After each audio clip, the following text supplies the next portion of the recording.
(2019)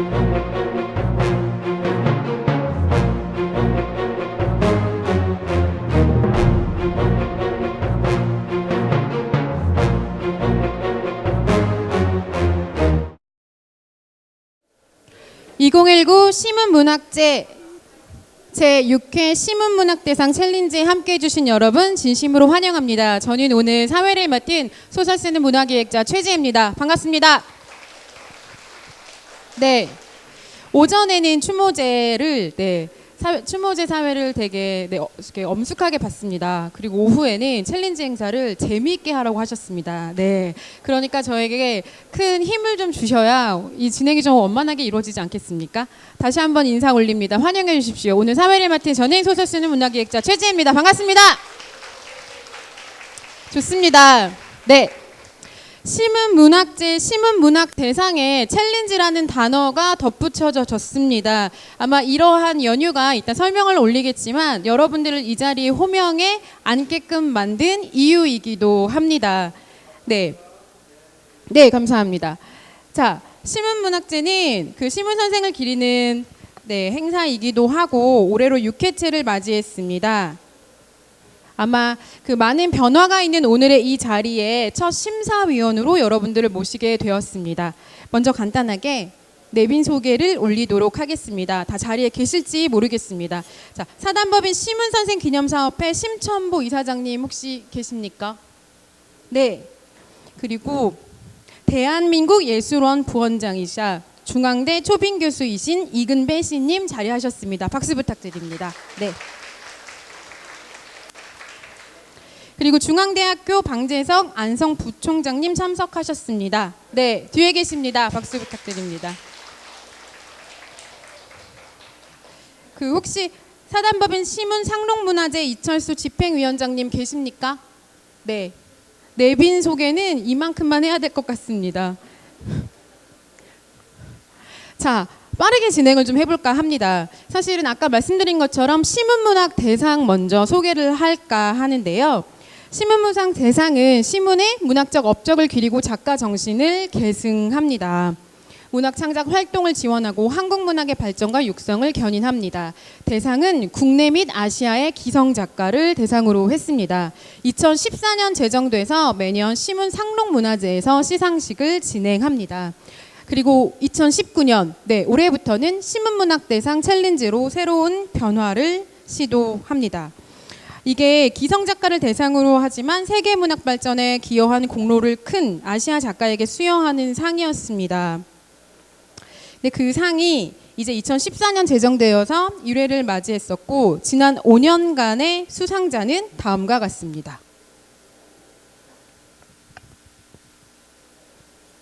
자, 1회, 2회고요. 3회는 바오딘 소설가가 있었습니다.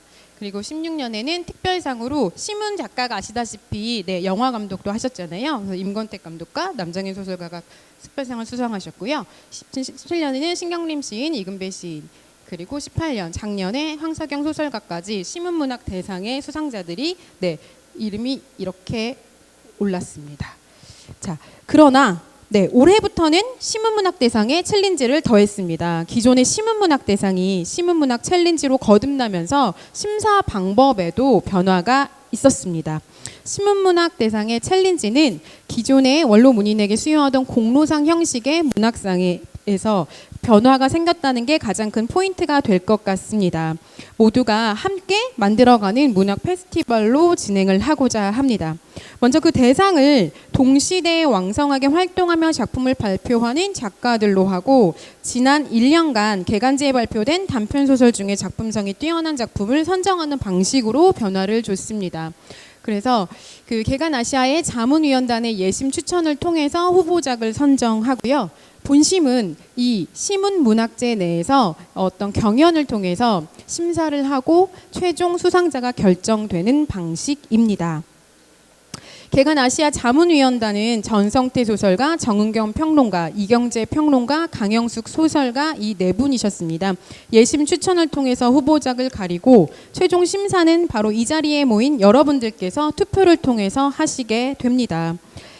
그 본심에 오른 작품을 이미 읽고 오셨으리라고 생각을 합니다. 그리고 비밀 투표를 하게 될 때까지 이 작품에 대해서 그 경연의 방식으로 진행을 되는데, 그것이 바로 여기 오신 지지 발언을 통해서 여러분들의 어떤 그 투표가 결정이 되는 거기 때문에 경연이란 단어를 사용을 하게 됩니다. 그 문학계에서는 조금 유례 없는 독특한 수상 방식입니다. 그 현재 치열하게 발표하는 젊은 작가들을 좀 폭넓은 관점에서 바라보고 동시대 대중에게 우리 문학이 더 다가가서 좀 진정한 의미로 소통을 이룰 수 있도록 과감한 변신을 시도했으니 부디 환영해 주시는 마음이셨으면 하는 생각입니다.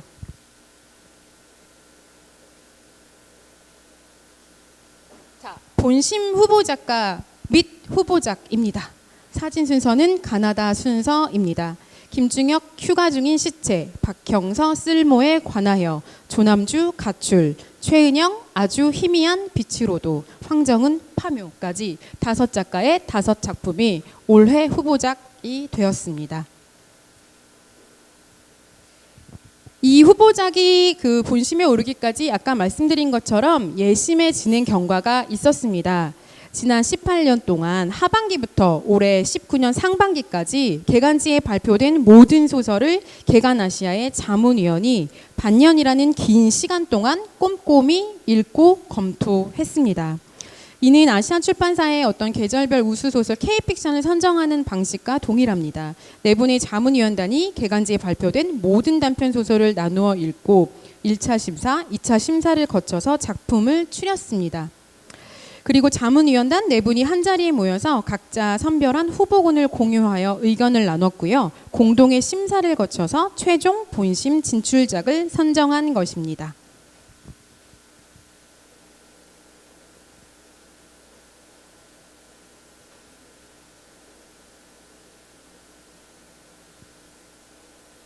귀가 계속 동일하네요. 자, 현장 투표 방식은 이렇습니다. 저도 있는데요. 이 이름표를 보시면 뒷면에 투표용지가 있습니다. 그 학생들과 일반인의 색깔이 다른 투표용지가 있고요. 이 투표용지를 펼쳐보시면 다음과 같은 모양으로 되어 있습니다. 그리고 기억, 니은 순서대로 작가명이 되어 있고 작품명이 있고요. 여러분은 공란에 공표를 표시함으로써 자신이 지지하는 작가를 투표를 해주시면 됩니다. 다시 한번 이따가 투표를 할 때쯤 설명을 한 번 더 올리도록 할게요. 자, 아까도 말씀드렸던 것처럼 여러분들께서는 아마 이곳에 오시기 전까지 꼼꼼하게 작품을 살피셨으리라고 생각을 합니다. 그리고 이 예심 과정을 거쳐서 본심에 오른 5작품 중에 그 현장 투표를 이루어지는데, 이 앉아 계시는 여러분들이 현장의 심사위원님이시고요. 여기 계신 분들은 약 100여 명이 넘고요. 현역에서 활동하시는 작가와 평론가, 그리고 언론인, 문학 연구자, 문학 교육자, 문학 청년으로 이루어져 있습니다. 그 오시면서 이미 나는 이 작가의 작품에 투표를 하겠어, 혹은 읽지도 않고 이 작품에 투표를 하겠어 하고 결정을 하고 오신 분들도 물론 계실 거라고 생각을 합니다. 네, 그것 또한 순정 어린 지지라고 생각을 하지만 저희는 아직 긴가민가 헷갈리는 분들도 계시리라고 생각을 해요. 아, 이 작품도 좋은데 사실은 이 작품도 마음에 끌리거든. 그럴 때 2개의 중복 투표를 하면 그것은 기권 처리가 됩니다. 무효표 처리가 되니까요.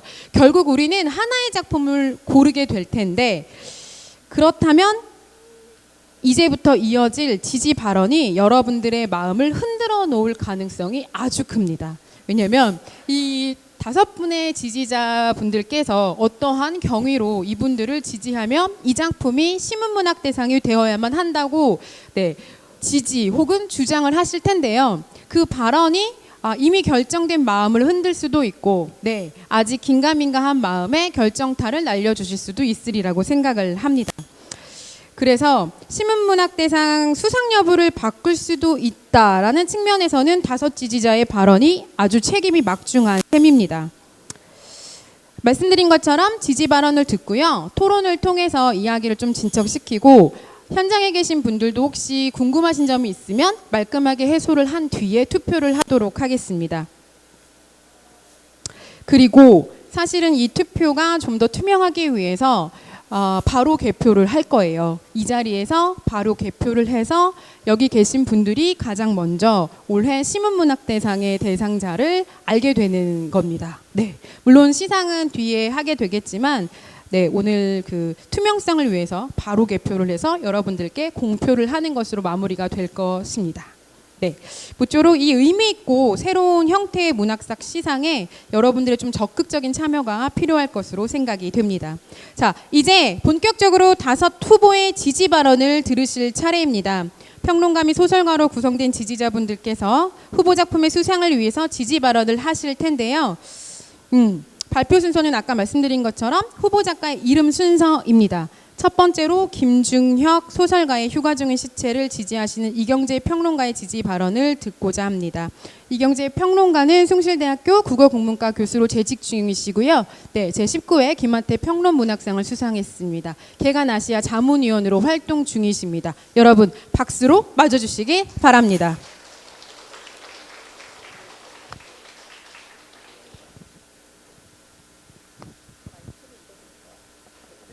안녕하세요. 방금 전에 제 사진이 나왔는데 제가 그 심사하는 과정에서 많이 늙었습니다. 이게 너무 열심히 심사. 네, 그래서 네, 죄송합니다. 그래서 저는 이제 5명의 작가 모두 다 훌륭하지만 김중혁의 작품이 또 이제 남다른 의미가 있다고 생각했습니다.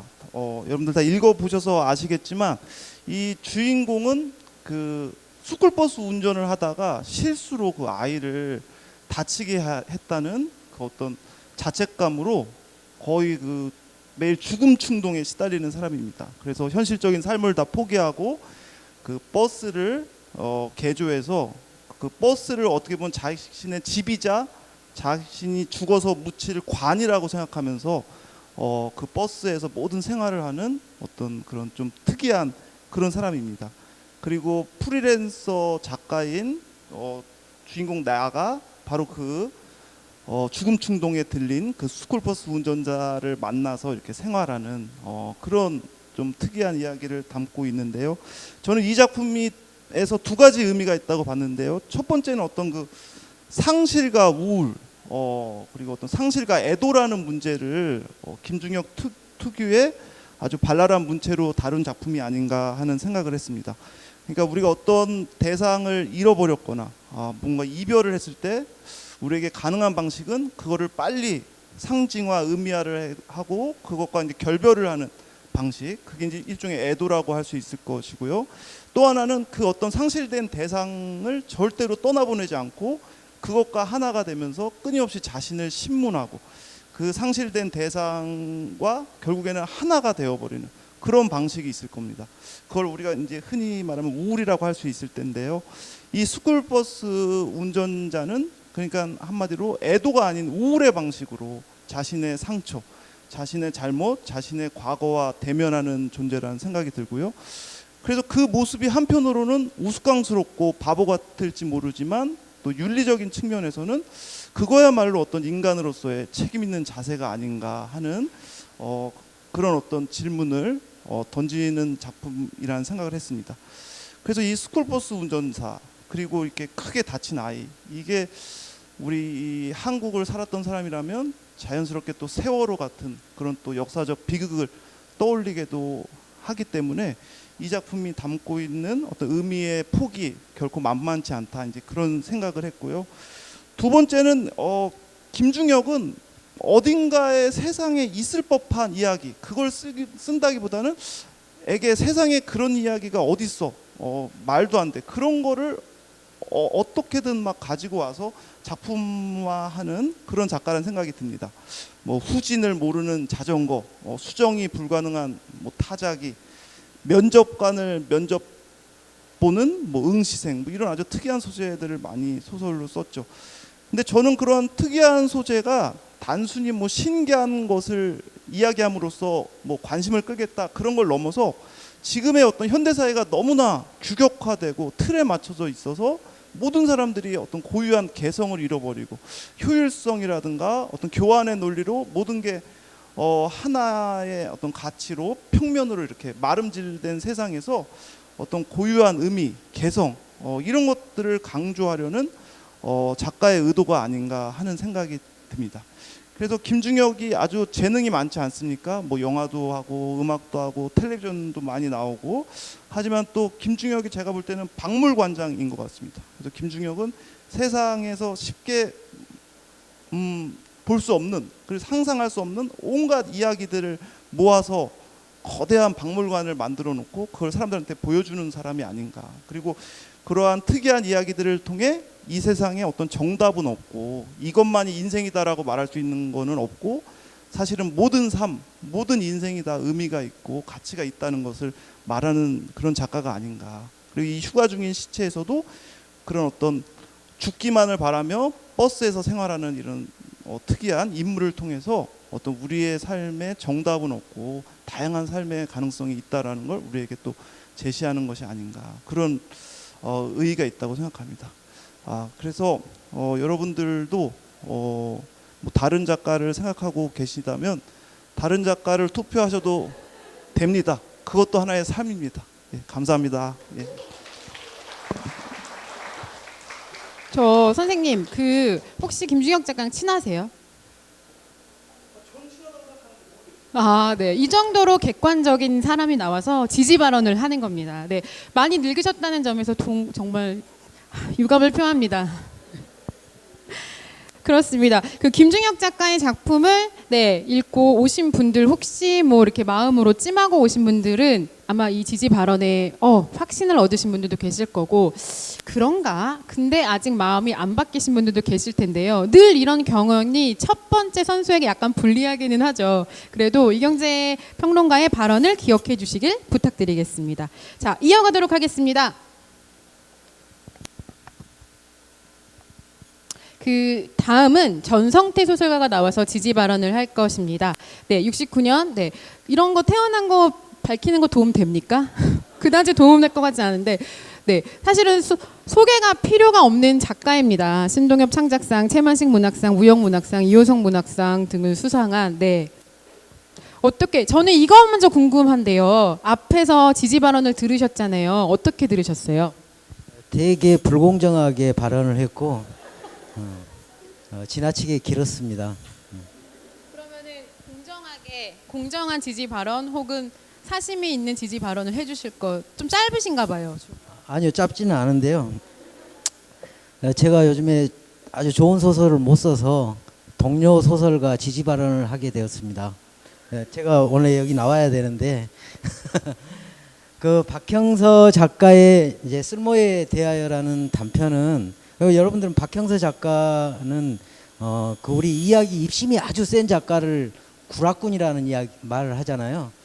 박형서 작가는 어떻게 보면 그 되게 웃기고 재미있는 어떤 발상들, 그리고 그런 화법들로 그 자체가 굉장히 우리 그 문학의 개성, 이런 작가라고 할 수 있습니다. 그 고등학교 아마 문학 교과서에 수록되어 있는 자정의 픽션이라는 그 단편을 보면 국물용 멸치들이 탈출하는 이야기죠. 그런 만화 같은 이야기를 통해서 하루 내내 지쳐서 돌아온 두 연인이 이야기 힘을 통해서 위로받는 어떤 그런 재밌는 소설을 썼는데, 이번 소설도 그 소설 못지않게 아주 재미있습니다. 이 소설은 처음에 길을 잃었다, 이 문장으로 시작됩니다. 그래서 이제 그 강원도 지금 영월하고 단양 사이의 어느 길에서 길을 잃게 되는데, 그 차를 타고 가는 게 누나랑 자기예요. 그 누나는 고향 정선에 있는 아버지 집에서 아버지의 폭력에 시달리고 있었는데 동생이 지금 구출해서 나오는 길에 길을 잃은 거죠. 그러다가 어느 시설을 발견하고 들어가게 되는데, 그 시설이 뭐냐면 전국 여객 자동차 운송 사업 지원 인력 연수원이라고 하는 되게 길고 재미있는 그런 시설입니다. 여기에는 뭐가 있냐? 우리 1980년대 갑자기 사라진 안내양, 버스 안내양들, 버스 안내양 수천 명이 거기에서 연수를 받고 있는 거예요. 할머니가 되어 있고 아줌마로가 되어 있습니다. 그리고 남자 할아버지들도 한 30명 있는데, 이들은 누구냐? 1959년에까지 있었던 버스 차장, 남자들이 그 전에 차장을 하다가 뒤에 이제 버스 안내양으로 바뀌었어요. 그래서 지금 이 가장 대표적으로 우리에게 사라져간 어떤 직업군들, 이 사람들이 거기서 연수를 받고 있는 거예요. 그러면서 거기서 물론 고된 연수 일과들을 보내기도 하지만 거기 안내양 또 할아버지들의 어떤 그 배려들을 통해서 이 누나랑 내가 점점 힐링을 해가는 거죠. 뭔가 안정이 되어가고 그렇습니다. 그 시설에 대해서 이 작가는 뭐라고 이야기를 하냐면 아픈 기억들을 가진 사람들, 그러니까 달아나고 싶은 사람들이 여기 눌러앉아 세월을 보내고 있는 거라고 생각하죠. 그곳에서 한철을 보낸 나는 누나를 두고 연수원을 떠나게 됩니다. 누구나 자신을 위한 연수원이 어딘가에 있다고 얘기합니다.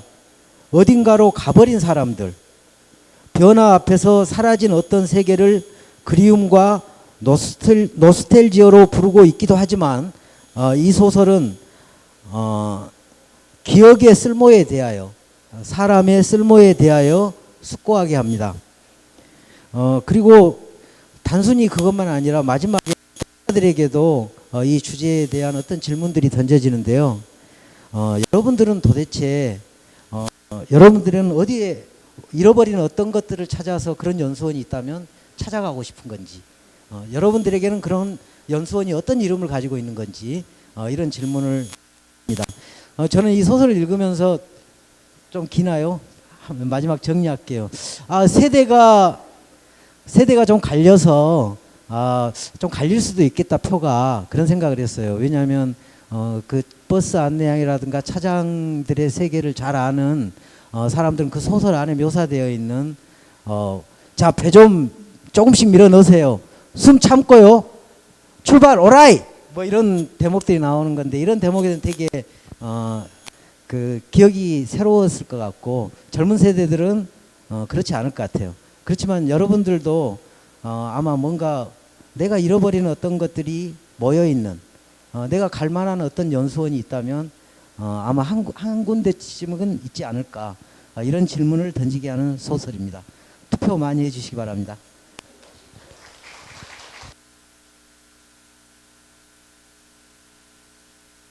네. 그 약간 오라이 하면서 이 단상을 칠 때 그 절실함이 마음으로 느껴졌어요. 네. 투표가 잘 됐으면 하는 그런 바람들이. 자, 이어가 볼까 합니다. 이번에는 조남주 작가를 지지 발언해 주실 소영현 평론가님이십니다. 혹시 그 마이크 약간 소리 지지직거려서 불편하시진 않나요? 괜찮으세요? 네. 네, 소리 조금 체크를 해주시길 부탁드릴게요. 자, 소영현 평론가는 2003년 작가 세계에 낯설고 불편한 새로운 유희의 시작 최윤론을 발표하면서 비평 활동을 시작했습니다. 발간한 책으로는 문학청년의 탄생, 불황청년 전성시대, 분열하는 감각들 등등이 있습니다. 오늘은 조남주 작가를 지지하러 나오셨습니다. 소영현 평론가이십니다. 큰 박수 부탁드립니다.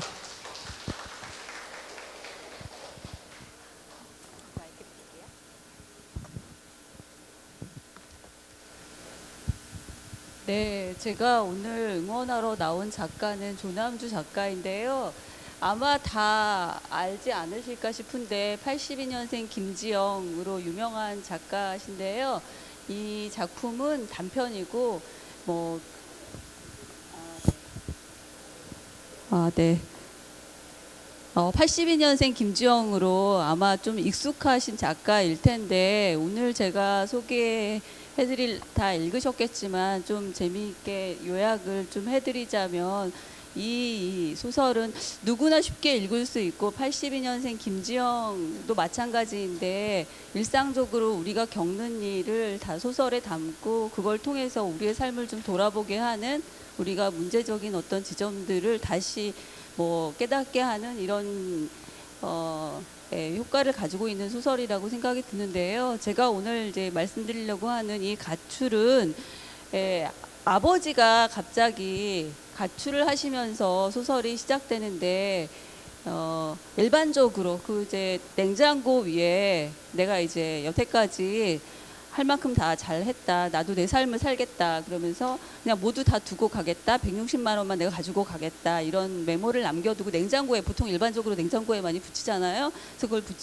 붙이고 사라지셨는데, 그리고 나서 무슨 일이 벌어졌는지에 관한 소설인데, 이제 일반적으로 아버지가 가출하셨다고 하면 굉장히 큰 일이고 찾아야 되는 일이고 실종 신고도 해야 되고 그런 일인데, 이 소설은 굉장히 재미있게도 사라지고 났더니 가족한테 생겨난 변화를 그리고 있는데, 오히려 굉장히 재미있게도 가족들이 이전에는 아버지가 계시면 숨죽여서 말도 안 하고 잘 모이지도 않고 그러던 사이인데, 오히려 아버지가 안 계시니까 아버지를 어떻게 찾아야 되나 하면서 모이기도 하고, 그중에 이제 굉장히 재미있는 에피소드는 가족들 3남매인데 엄마와 그다음에 오빠 둘, 막내딸이 자기의 관점으로 소설을 쓰고 있는데, 얘기하고 있는데 아버지의 가출을. 근데 여기서 사실은 이 3남매는 청국장을 굉장히 좋아했는데 아버지가 청국장을 좋아하지 않아서 단 한 번도 청국장을 먹어본 적이 없는 거예요. 그래서 아버지가 출장 가신 날이 가족들이 청국장 먹는 날.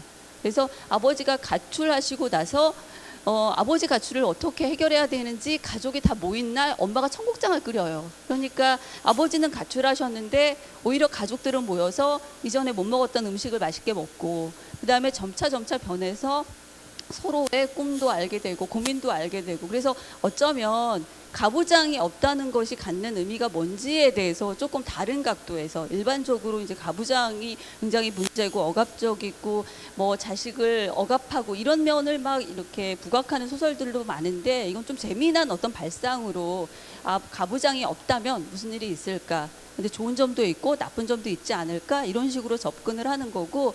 근데 그래서 이렇게 좋은 점만 있냐면 사실 당연히 아니죠. 아버지가 사라졌으니까 모든 가족이 걱정을 하는데, 이 소설은 어떤 방식으로 이걸 푸냐 하면, 아버지한테 이제 신용카드를 딸이 드렸는데 그냥 편할 때 쓰시라고. 근데 당연히 이제 아버지가 딸이 준 신용카드를 함부로 쓰지 않았었는데 사라져서 돌아오지는 않으셨어요. 그랬는데 가끔 어디에선가, 예를 들면 식당에서, 어디서 노래방에서 카드를 긁으면 그 카드 긁은 게, 아시다시피 요즘 신용카드는 다 문자 메시지로 들어오잖아요. 그래서 딸이 아버지가 어디 계신지, 얼마나 돈을 쓰셨는지, 어떤 경로로 움직이셨는지를 알게 된 거예요. 그래서 아버지가 어쩌면 카드를 쓰면서 나한테 이런 방식으로 내가 돌아가지는 않을 거지만 너한테 안부를 전한다 하는 것 같은 걸 보여주는 것 같은 어떤 풍경을 그려내고 있어서, 아버지가 사라졌지만 이게 비극이거나 문제는 아니고 어쩌면 가족한테 좀 더 편안하고 좋은 일이 있지 않을까 해서, 맨 처음에는 엄마가 다 음식을 만들어서 가족이 모였는데 점차 시간이 지나고 나서는 엄마가 재료만 만들어 놓고 온 가족이 모여서 같이 만들어 먹고 얘기를 나누고 이런 시간을 더 많이 갖게 된 거예요. 그래서 아버지는 없지만 어쩌면 아버지도 아버지 나름대로 즐거운 삶을 사시고, 그다음에 가족들도 좀 더 편안한 게 아닐까. 이전에 아버지도 아버지의 역할 때문에 그 무게에 견디지 못하고 힘들어했던 건 아닐까라는 식의 아버지에 대한 위로와, 나머지 가족들이 아버지가 없을 때에도 그렇게 불행한 것만은 아니라는 점에 대해서 얘기해주는, 어떻게 생각하면 굉장히 편안하게 읽을 수 있고, 그럼에도 불구하고 아버지의 가출이 갖는 의미가 뭔지에 대해서 약간 깊이 생각해보게도 만드는 굉장히 흥미로운 소설이라는 생각이 들어요. 그래서 이 소설을 읽어보시고, 나머지 혹시 또 관심이 있으시면 최근에 나온 어떤 장편 소설이 있는데, 그것도 이런 식으로 억압받는 문제들, 여자라든지 뭐 정상인이 아니라든지 이런 사람들에 대한 관심을 많이 두고 있는 작가거든요. 그러니까 조금 더 관심을 가져주시고 응원해 주시면 좋지 않을까, 이런 생각이 듭니다. 네.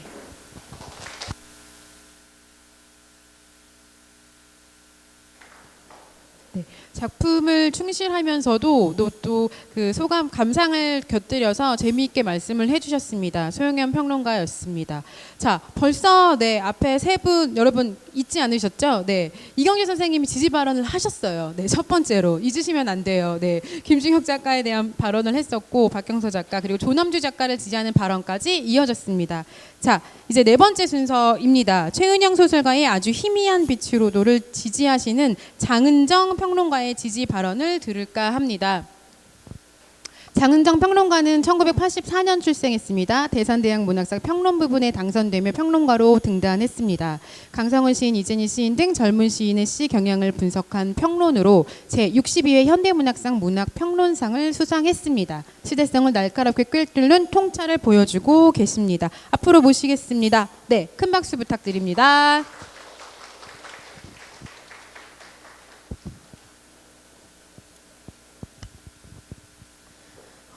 앞에서는 그냥 말로 말씀하셨는데 저는 그냥 간단한 추천사를 써왔거든요. 그래서 써온 거를 그냥 읽도록 하겠습니다. 최은영의 아주 희미한 빛으로도는 주인공 희원과 대학 전공 수업에서 만난 선생님의 관계에 대한 이야기입니다. 생리가 바지에 새는 바람에 도움을 요청하느라 첫 대화를 나누게 된 장면은 이 소설이 여성인 두 사람의 관계를 다루고 있음을 보여줍니다. 두 사람의 공감대는 용산이라는 장소의 특수성에서 맞물리게 되는데 사라진 흔적을 더듬으면서 그 빈자리에 각자의 개별적인 기억을 최은영 특유의 섬세한 언어로 채워 넣는 것은 여성 연대의 관계망 속에 용산 참사라는 사건을 조심스럽게 재위치시키는 작업입니다. 영어로 에세이를 쓰는 수업에서 용산 참사를 두고 토론을 하게 되는 장면은 문학이 무엇을 어떻게 써야 하는가에 대한 어려운 고민의 긴장을 직접적으로 드러냅니다. 어렵게 되돌아간 대학에서 만난 그녀처럼 강해지고 싶다고 느꼈던 희원의 바람에도 불구하고 그토록 강해 보였던 선생님이 연구자로서든 작가로서든 행적을 찾아볼 수 없게 되는 것으로 소설이 마무리되는데요. 이런 지점에서는 흔적 없이 사라져야만 했던 사람들의 자리에 여성의 자리를 조심스럽게 겹쳐놓고 있습니다. 올해 6월 24일에는 용산 참사 막루 농성에 참여했던 철거민이 스스로 목숨을 끊은 일이 생겼습니다. 용산 참사 10주기를 맞이한 해에 발생한 이 죽음에 대해서 문학이 해야 할 일이 있다고 생각합니다. 이 시기에 읽게 된 최은영의 소설은 지금 우리가 살고 있는 세상이 어떤 세상인지 그리고 여기서 우리가 무엇을 읽고 써야 하는지 서슴없이 질문하고 있습니다. 여기까지 제가 준비한 추천사입니다. 네. 그 작품이 담고 있는 문제의식을 잘 짚어주셨다는 생각이 들고요. 아마 그 읽고 오신 분들의 소감도 비슷하지 않을까라는 생각을 하면서 지지 발언을 들었습니다. 네. 혹시 여기까지 지지 발언을 들었는데 애초에 투표를 하고자 했던 마음과 좀 변화가 있으신 분 혹시 계십니까? 아니, 이토록 가열찬 지지 발언의 마음을 움직이지 않고 계시는 거예요? 자, 네 번째까지 했습니다. 이제는 마지막 순서입니다. 황정은 소설가의 파묘를 지지하는 정은겸 평론가의 지지 발언을 이어서 듣겠습니다. 정은경 평론가는 고려대학교 도고동문학과를 졸업하고 동대학원 국어국문학과에서 석사 박사학위를 받았습니다. 2003년 세계일보를 통해 문학평론가로 등단하셨습니다. 개간아시아 자문위원단으로 활동 중이십니다. 앞으로 모시겠습니다. 박수 부탁드립니다.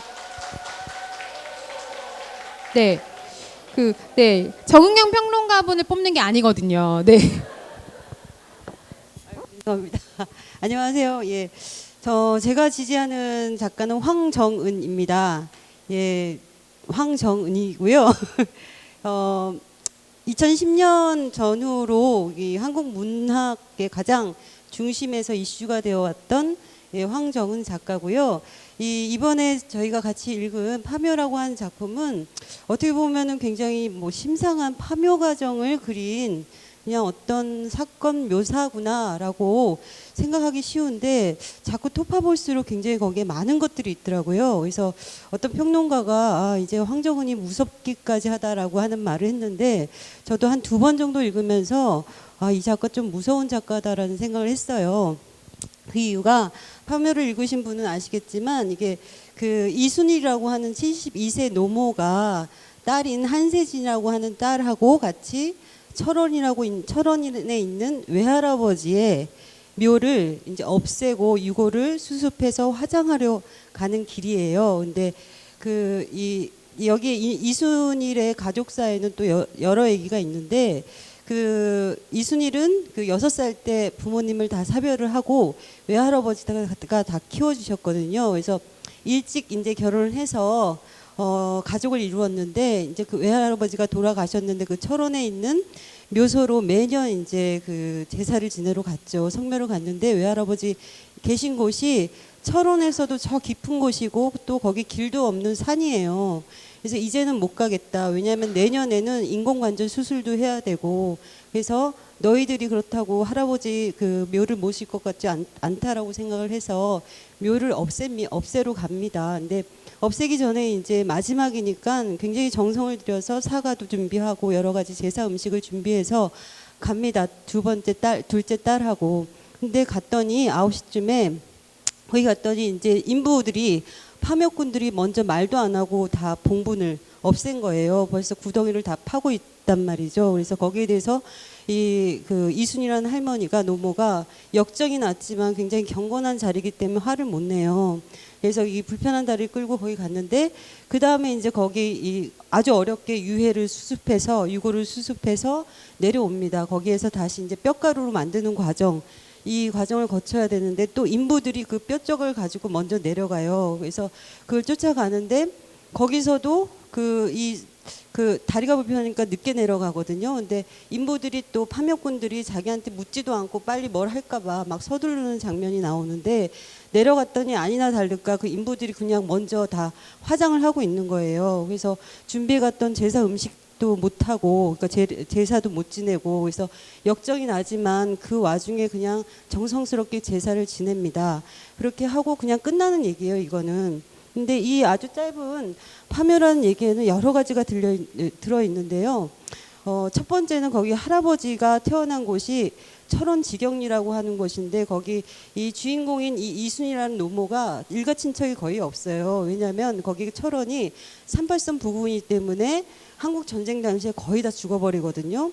그래서 왜 이 이순일이 그렇게 고아처럼 자라나게 됐는가 하는 한국 전쟁과 분당사가 거기에 얹혀 있고요. 그다음에 이 이순일에게는 아들이 하나 있는데 한만수라고 하는 아들인데 일종의 청년 세대, 그러니까 탈조선을 그리고 있는 청년입니다. 이 청년은 경기도권의 대학에 영문과를 나왔는데 한국에 절망을 하고 뉴질랜드로 거의 유학 공부를 가죠. 그래서 거기에서 노동을 하면서 뭐 한국 나 이제 탈조선 할 거야 하면서 여러 가지 거기서 일을 합니다. 근데 거기서 굉장히 열악하게 노동을 하면서도 한국이 싫다라고 얘기를 해요. 그러니까 한국이 싫어서 떠난 M4 세대가 한만수라고 하는 인물이고 그 다음에 또 여러 가지가 있는데 뭐 거기에 이제 그 처가의 산소에는 벌초도 안 한다라고 얘기를 하는 남편, 가부장적인 어떤 남편 이야기도 있고 합니다. 근데 제가 보기에는 이 모든 것들 뒤에는 사실 촛불 집회라는 게 있어요. 이게 배경이 2016년 겨울이거든요.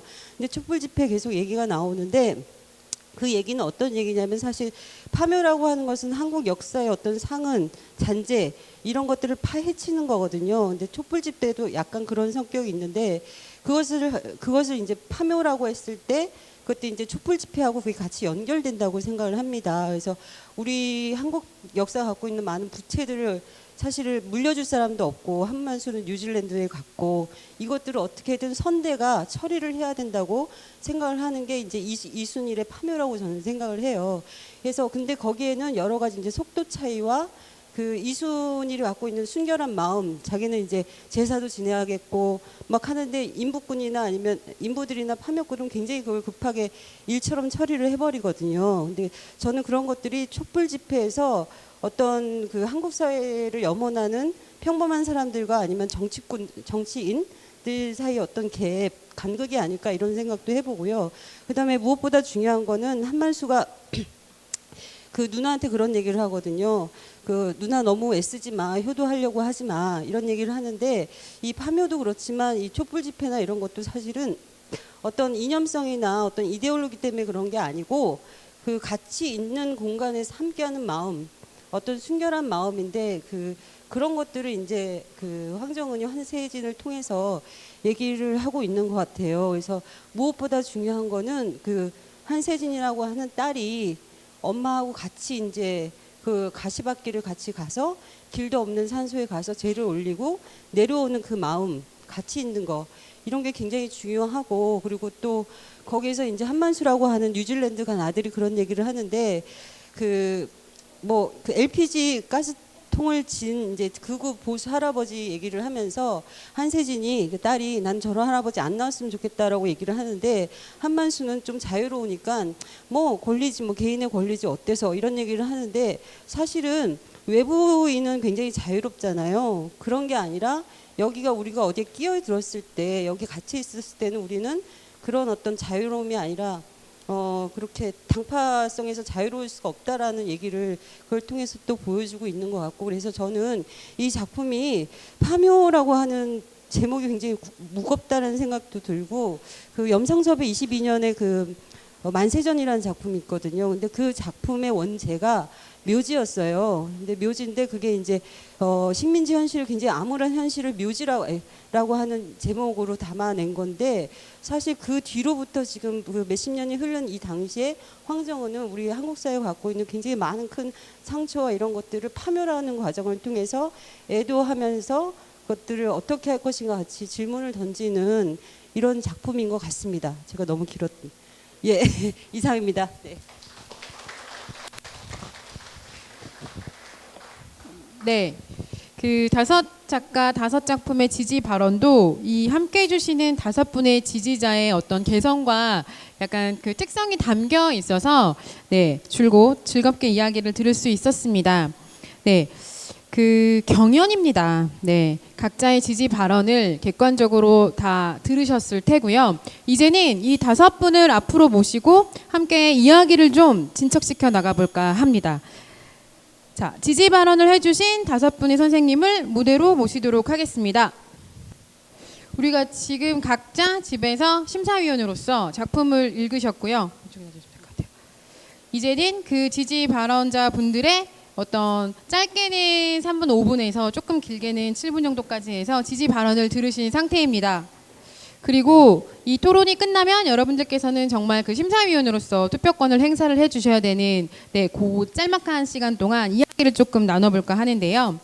일단 혹시 객석에서도 그 심사위원으로서도 궁금하신 점이 있으면 가감없이 손을 들고 질문을 해주시면 좋겠다는 생각이 듭니다. 네, 그 질문이 또 누군가의 지지가 될 수도 있을 거고요. 혹은 어떤 분들께는 또 궁금증을 해소하는 네, 기회가 되리라는 생각이 듭니다. 자. 일단 먼저 공통의 질문을 좀 던져보겠습니다. 그 다른 후보작가 지지하는 작품의 가장 큰 차이, 이 큰 차이점 하나가 내가 이 작품을 지지하게 한다. 혹은 이 작품이 다른 작품보다 낫다. 조금 더 드러내서 지지를 부탁을 드려도 될까요? 마이크를 좀 넘겨보겠습니다. 편하게 먼저 해주시면 좋을 것 같아요.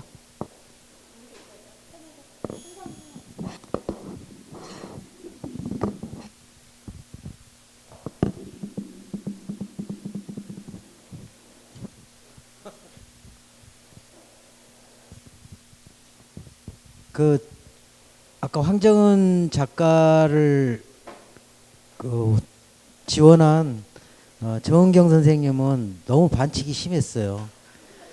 거의 소설 한 편을 쓰는 시간을 할애해서 했기 때문에 저한테도 한 30분 정도 주실 수 있나요? 박형서 작가의 이번 이제 소설을 그 읽으면서 이제 작가 입장에서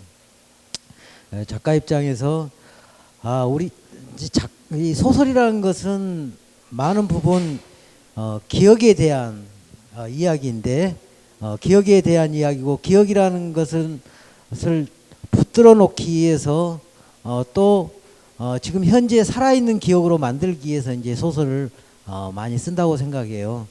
그런데 박형서 작가 우리가 안내양을 소재로 하거나 뭐 이런 어떤 그러니까 잃어버린 어떤 것들을 소재로 한 소설은 너무 많은데 항상 그 소설을 쓸 때 이 현재화하는 거 어떻게 지금의 이야기로 그 이야기를 불러올 수 있을까 사실 이게 가장 장애물이거든요.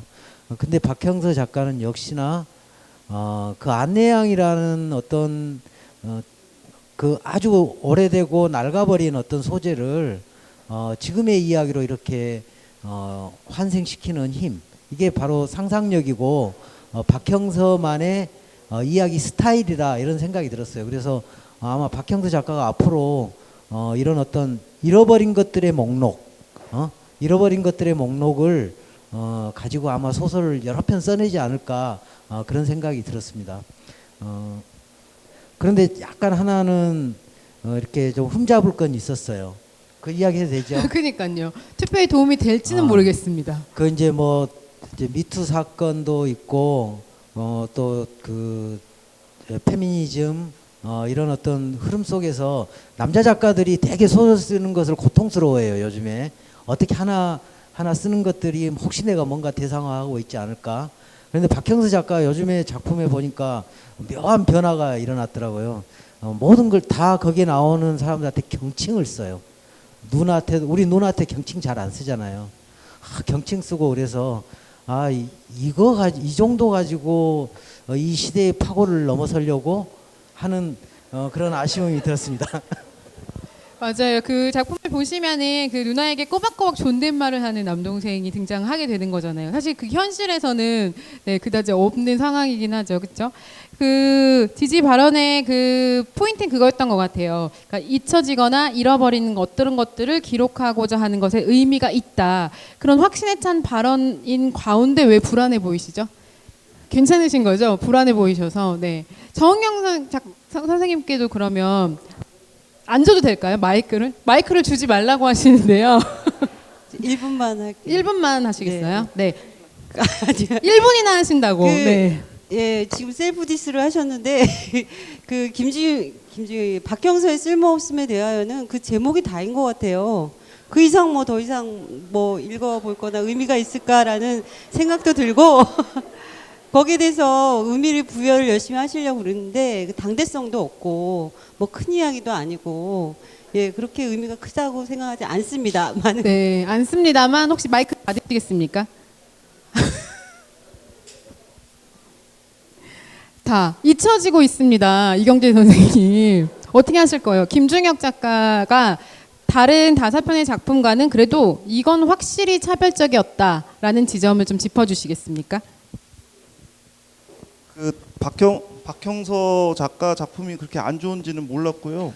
네, 좋은 점 일깨워 주셔서 감사하다는 말씀을 드리고 싶습니다. 그리고 김중혁 작가 작품은 그 무엇보다도 그 문학의 본령이 상상력에 있다라는 거 그걸 이제 다시 한번 확인시켜줬고 또 소설이라는 것이 기본적으로는 그 스토리텔링이라는 거 쉽게 우리가 떠올릴 수 없는 이야기를 어떤 상상력과 지성으로 버무려서 이렇게 흥미로운 이야기를 만들어내는 거라는 어떤 소설 개론에 나오는 가장 기본적인 덕목을 이렇게 확인시켜준 것으로도 이제 의미가 있다고 생각이 들어요. 그리고 어떻게 보면은 그 중간에 그 두 인물이 그 셰익스피어의 그 작품을 가지고 막 이렇게 말장난 같은 거 하는 대목이 많이 나오잖아요.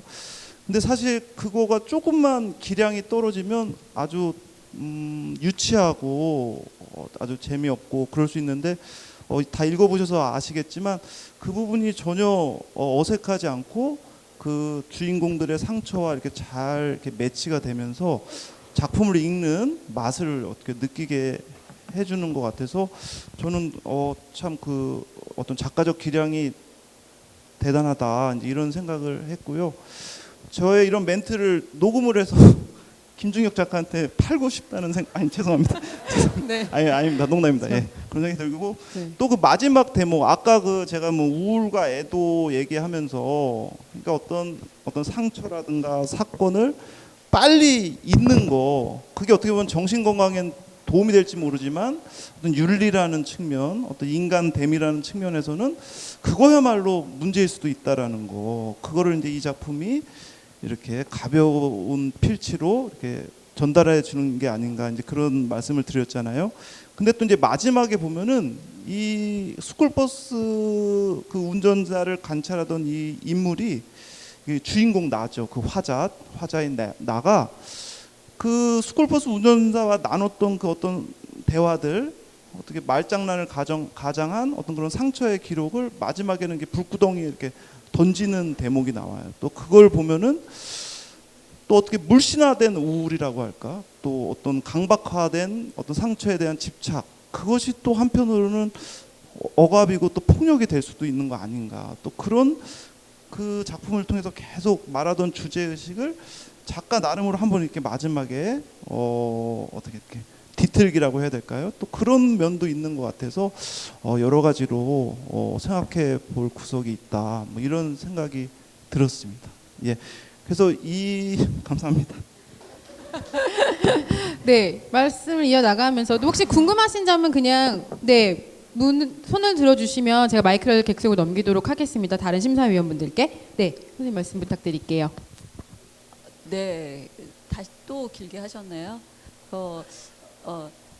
네, 조남주 작가에 대해서는 사실 더 강조할 필요가 없을 정도로 여기서 비평가나 이런 사람들이 응원하지 않아도 될 정도로 독자가 먼저 알아본 작가이고 작품이어서 제가 응원할 필요가 없을 정도라는 생각이 들고요. 그럼에도 불구하고 이 작품의 특징을 그냥 한 2가지 정도 조금만 더 강조를 하자면, 하나는 요즘의 일반적인 소설 혹은 최근의 소설들이 가족을 다룬 소설이 사실 거의 없어요. 그래서 젊은 사람들을 다루거나 혹은 혼자 사는 사람들을 다루거나 이런 식으로, 그러니까 실제로 삶이 가족을 중심으로 이루어지지 않는 현실을 반영하기도 하는 건데, 그런데 또 한편으로는 여전히 가족이 굉장히 우리 삶에서 중요한데 이 가족을 다룬 소설이 있다는 것 자체가 저는 굉장히 의미가 있다고 생각이 들고요. 그다음에 이게 페미니즘 소설, 그러니까 조남주 소설은 페미니즘 소설로 굉장히 유명한데, 페미니즘 소설은 일반적으로 굉장히 이 말 자체가 이렇게 낯선 느낌이 들고 그래서 어렵다는 생각이 드는데, 되게 접근하기 쉽게 다룬다는 측면에서 페미니즘에 입문하게 만드는, 많은 사람들이 페미니즘이 뭔지를 알게 하는 작가라는 측면에서 굉장히 의미 있는 작업을 하고 있다고 생각이 들어요. 이 경우에도 가부장제가 막 되게 어렵고 위험하고, 혹은 페미니즘이면 싸우고 공격적이고 이런 식의 느낌을 많이 가지고 있는데, 사실은 그렇지 않고 우리 삶에서 어떤 작은 상상 이런 것들을 던지면서 페미니즘이라는 게 뭔지에 대해서 알게 하는 건데, 이렇게 쉽게 접근하게 만드는 소설이 또 한국 소설에 최근에 없기 때문에 이거 자체가 갖는 의미가 굉장히 크지 않나 이런 생각이 들어요. 그래서 한 2가지 정도 조금 더 응원의 메시지를 전합니다. 네, 이어가겠습니다. 근데 저 처음에 이 행사 연락 받았을 때 지지 발언만 있다고 들어가지고 네. 지금 이 토론 자리가 굉장히 당황스러운데요. 네. 그냥 다른 소설가의 차이라고 하면은 아마 여기 나온 작가들 중에 가장 어린 작가일 것 같은데, 최은영 작가가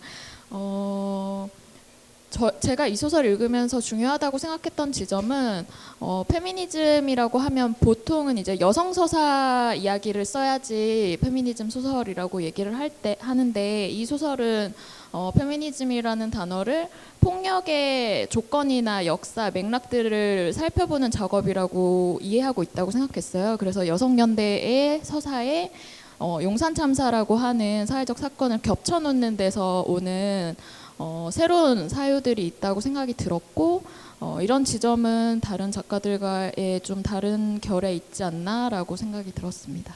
네. 어떻게 전은택 선생님 마이크 드릴까요, 말까요? 마지막.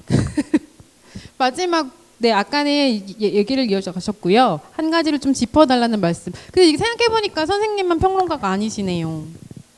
네.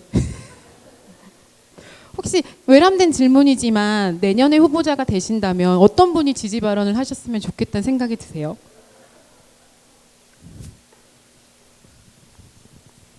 가장 뻔뻔하게 해주시는 분이 좋을 것 같아요. 정은경 선생님이 해주시면 고맙겠습니다. 네, 저는 선생님께 질문을 좀 바꿔서 이제는 이렇게 얘기 들을 것 같아요. 본인이 지지하는 작가의 작품보다 다른 작가의 작품이 어떤 점에서 조금 부족하다, 이런 지점을 좀 짚어주시는 것이 더 흥미롭지 않나라는 생각이 드는데요. 예, 안 그래도 전성태 선생님은 평론가가 아니어서 반론을 못 하실 줄 알고 제가 아까 공격을 했는데, 역시나 근데 제가 지금 공격을 하면 또 반론이 올 것 같습니다만, 저는 이게 진심으로 황정은 작품이 제일 좋다고 생각을 하거든요. 근데 왜 그러냐면, 김지혁 이 휴가 중인 시체라고 하는 작품은 굉장히 상상력도 좋고 발랄하고 되게 산뜻하고 좋아요. 거기에 또 아까 말씀하신 애도도 있고 슬픔도 있고, 근데 그 버스 그 인간은 모두 죽는다라고 하는 그 플랜카드를 달고 다니는 그 주인공의 상처가 굉장히 큰데 그걸 덮는 장식들이 너무 많아요. 그러니까 셰익스피어의 대사 뭐 여러 가지 뭐 모임 이런 거에서 굉장히 바로크적으로 부풀려져서 그 주인공들의 상처가 안 보이거든요. 그래서 저는 실패한 작품이다 이렇게 생각을 하고 있고요. 아 이거 녹음이 되는 건가요? 그다음에 그 조남주의 가출은 사실 굉장히 조남주 82년생 김지영이라면 신문대상 이상을 줘야 된다고 저는 생각을 하는데 근데 82년생 김지영이 아니에요. 가출이에요. 가출은 너무 소품이에요. 그냥 아버지 가출한 뒤에 일어나는 아주 그런 모티프들을 굉장히 유머러스하게 담은 작품이어서 조금 안타깝다 이 생각이 들었고 개인적으로 최은영을 좋아하지만 이번에 아주 희미한 빛으로도라고 하는 작품은 그 여성 서사와 그다음에 용산 참사의 서사가 이렇게 잘 얽혀져 있는데 그 어떤 불편한 지점 그다음에 뭐 조금 더 가고 싶은 지점들이 막 있는데 그게 정리가 잘 안 돼 갖고 힘이 없는 소설 같아요. 정말 아주 희미한 글 같은 그래서 황정은의 파묘가 갖고 있는 이 묵직한 펀치, 힘에 비하면 굉장히 힘이 없는 소설이라고 생각합니다. 예, 이상입니다. 네, 다른 지지자분들께서도 반론을 마이크를 잡으신 거예요, 놓으신 거예요? 전달하고 계십니까? 혹시 선생님들도 혹시 발언을 조금 황정은 작가 참 소설을 잘 써요. 그 황정은 작가는 아주 대표작도 많고 다른 단편들에 비해서 이번 단편은 좀 평작이 아닌가 그런 생각이 많이 들었어요. 물론 그 파묘를 하러 가는 과정들이라든가 거기서 엄마랑 딸이 이렇게 서로 바라보는 어떤 시선이라든가 이런 것들은 되게 뭐랄까 리얼하다고 할까요?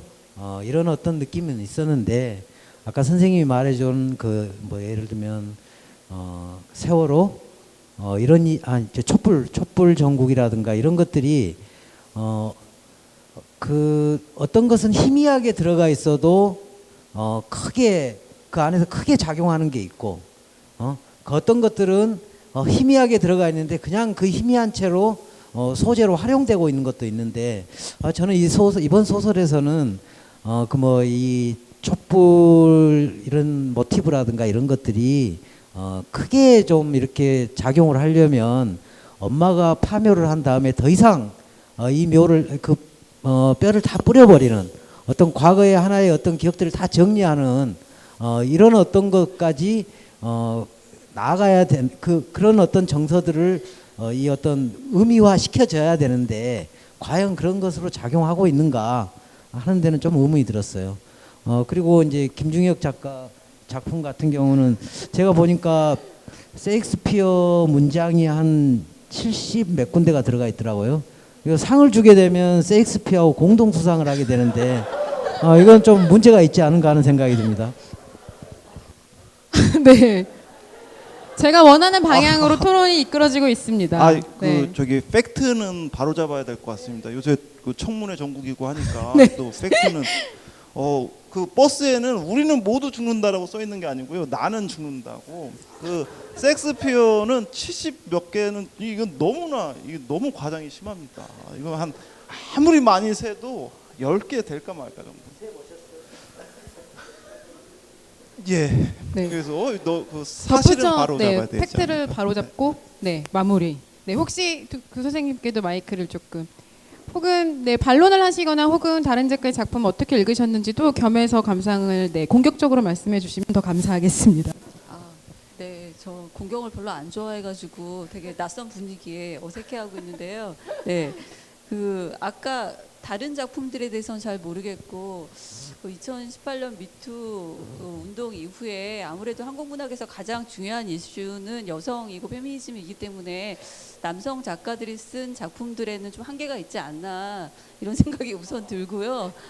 네, 그래서 여성 작가들이 쓴 여성에 관련된 소설들을 좀 중점적으로 바라봐 주셨으면 하는 마음이 있고, 그다음에 다른 작가들에 대해서는 제가 별달리 말씀드릴 건 없고, 아까 정은경 선생님께서 가출은 소품 아니냐 이렇게 말씀을 하셨는데 저는 그런 게 가장 문제다라고 생각을 하는데 그러니까 이전에 제가 아까도 말씀드렸다시피 82년생 김지영이나 이런 작품들이 독자가 먼저 알아본 작품이라고 말씀을 드렸는데 그게 그런 거거든요. 비평가들은 굉장히 분석할 거리가 많고 얘기가 어렵고 복잡해야 막 이 안에 의미가 있다고 생각하고 이 작품이 좋은 작품이라고 생각하는 경향이 있었는데, 독자들은 이 작품이 갖는 의미를 정말 직접적인 의미를 알아채고, 이게 이제 100만 부가 이미 팔렸거든요. 한국의 출판 문화상 기록상 굉장히 오래전에 신경숙이 그만큼 팔린, 신경숙의 작품이 팔린 이후로는 거의 처음이거든요. 그러니까 이렇게 독자가 알아봤다는 데는 의미가 다 있는 거고, 그래서 그거를 소품이다라고 보는 것이 비평가의 관점이 아닐까. 예, 여전히 이 가출도 어떻게 생각하면 이야기가 복잡하지 않은데 그래서 더 많은 독자들이 접근하게 하는 지점이 있지 않나 이런 생각이 들어서 예, 좀 문학을 어떻게 다르게 읽어야 되는가에 대한 문제제기까지 하는 작품이 아닐까라는 생각이 듭니다. 여기까지. 네. 네, 네, 공격적인 걸 싫어하신 소영현 평론가님께서 다른 작품은 말할 필요가 없고요라고 시작을 하셨었어요. 장은정 평론가님께 네, 혹시 발언을 하실 게 있으시다면 네. 이미 다 얘기해서 더 덧붙일 건 없습니다. 네, 알겠습니다. 네, 이제 더 안 가도 되겠죠? 자, 어떻게? 좋습니다. 혹시 객석에서도 여기까지 말씀을 들으셨는데요. 네, 궁금하신 점이 있으신 분들은 가감없이 말씀을 주셔도 좋을 것 같고요. 네, 여기 손 들어주신 분이 계십니다. 뒤에서 마이크 전달 좀 부탁드리겠습니다. 네, 그냥 가겠습니다. 네. 안녕하세요. 압구정고등학교 교사 김미연입니다. 초보적으로 약간 소설 쓰고 있고요. 오늘 관심이 있어서 왔는데요. 먼저 파묘에 대해서 여쭙겠습니다. 제가 파묘를 인상 깊게 읽었는데요. 어떤 부모님에 대한 생각, 사랑 이런 따뜻한 정서들이 느껴져서 굉장히 좋았는데요. 하나 개연성 부분에서 내가 음식을 이렇게 막 아침부터 일찍 일어나서 준비해가지고 제사를 꼭 드려야지 했는데 다리가 아프고 또 멀고 산길이고 해서 늦어서 이미 그 공사하는 인부들이 공사를 시작해버렸어요. 그런 일은 비일비재하다고 생각을 해요. 근데 이제 한번 그런 일이 있었으면 그 다음에 화장을 할 때는 말이라도 저는 이런 거를 해야 되겠으니까 화장을 할 때는 좀 기다려주세요라고 말을 할 것 같은데 그 부분이 없어서 약간 개연성 부분에서 좀 아쉬웠다는 느낌이 드는데 어떻게 생각하시는지 알고 싶습니다. 예, 굉장히 날카롭게 읽으셨는데 아주 꼼꼼하게 읽으셨는데요. 예, 저도 이 파묘를 보면서 거기에 사실 그 개연사랑이보다는 이순이라고 하는 노모 할머니의 캐릭터가 있어요. 캐릭터가 자기 주장을 잘 못하고 그다음에 큰딸 그 사위네 집에 얹혀 살면서 아이들을 돌봐주는 헌신적인 어머니거든요. 그래서 이제 뉴질랜드의 어떤 백인 할아버지가 당신을 위대하다, 어머니는 위대하다라고 하는 메시지까지 줄 정도로 그렇게 참을성도 많고 자기 주장을 못하고 그다음에 그 가진 음식을 다 싸가지고 산 위에 올라갔더니 이미 공사를 했을 때도 당신들 뭐 하는 거야라고 화를 내지 못하고 우리 할아버지 주려고 내가 음식 싸왔는데라고 명랑하게 말을 해요. 그러니까 그런 걸 못하고 그다음에 염려됐을 법한데 그냥 그걸 생각을 못하고 먼저 내려갔잖아요. 뼈 조각을 가지고 먼저 내려갔을 때도 뒤쫓아가면서 계속 저 사람들이 또 마음대로 하면 안 되는데 그래서 이 소설 내내 흐르는 게 조바심, 노여움, 그다음 어떤 뭐 이런 것들이 계속 정서적으로 흐르거든요. 정형적으로. 그래서 그런 게 오히려 저는 굉장히 뭐 어떻게 읽은 사람 독자한테 굉장히 크게 다가왔다고 그런 생각을 해서 오히려 그게 성공적인 요인인 것 같아요. 그러니까 그 할머니의 조바심, 역정, 노여움, 어떤 슬픔 이런 것들이 예. 네. 네, 쓸모에 대하여 질문 나왔습니다. 네.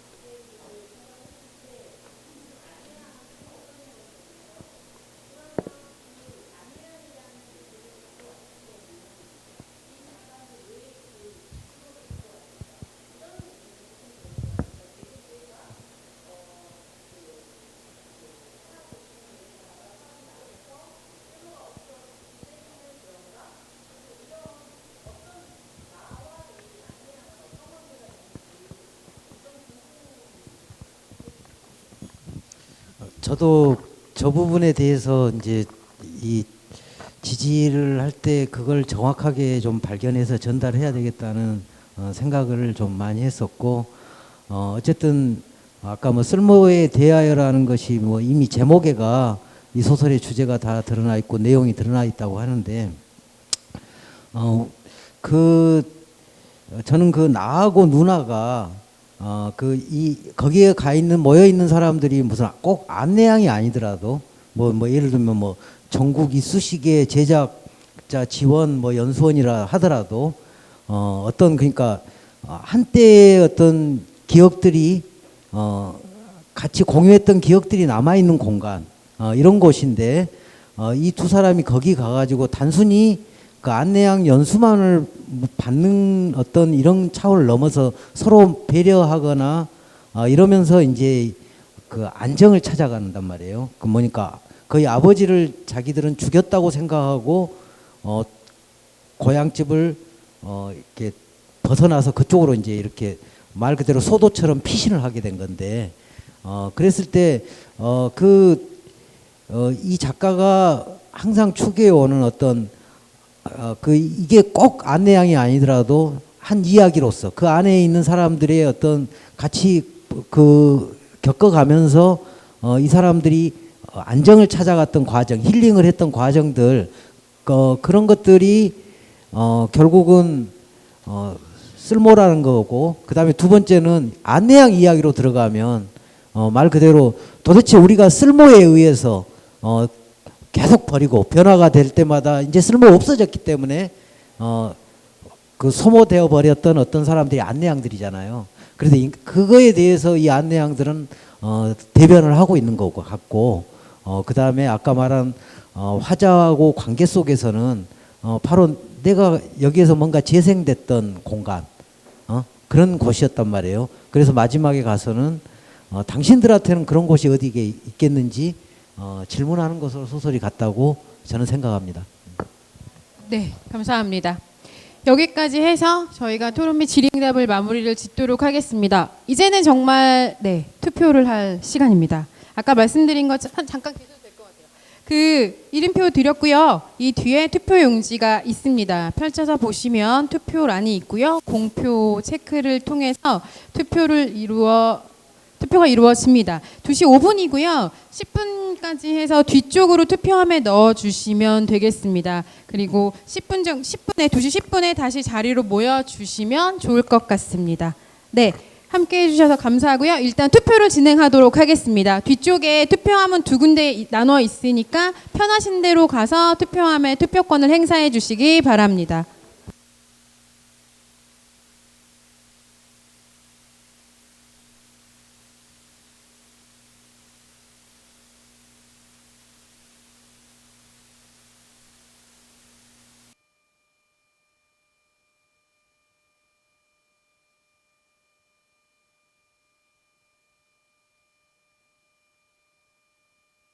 저희가 준비한 게 있습니다. 사실 이 프로그램이 끝나면 학술제가 이어지는 것으로 알고 있습니다. 학술 발표회가 이어질 텐데요. 오늘은 발제를 조금 일찍 저희를 위해서 해주시겠다고 하셨습니다. 이경철 중앙일보 전 문화부장님을 소개해드리겠습니다.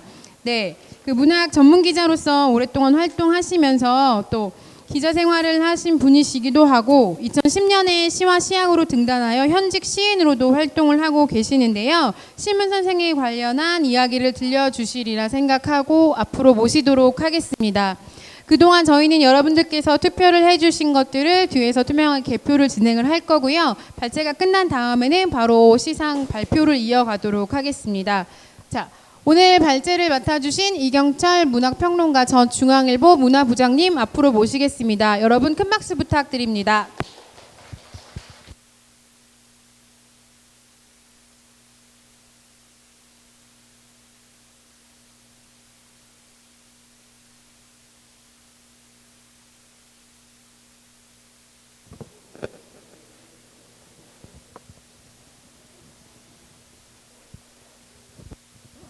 안녕하십니까, 이경철입니다. 반갑습니다. 어제는 그렇게 폭우가 내리더니 오늘은 정말 맑은 가을 하늘을 보여주고 있습니다. 마치 우리 시문 선생의 그 문학같이 그 어두운 시대를 뚫고 나온 맑은 가을 햇살, 여기 필경사에서 만끽하고 있습니다. 여러분들도 그렇지요? 바람도 좋고 하늘도 좋고 너무 좋죠.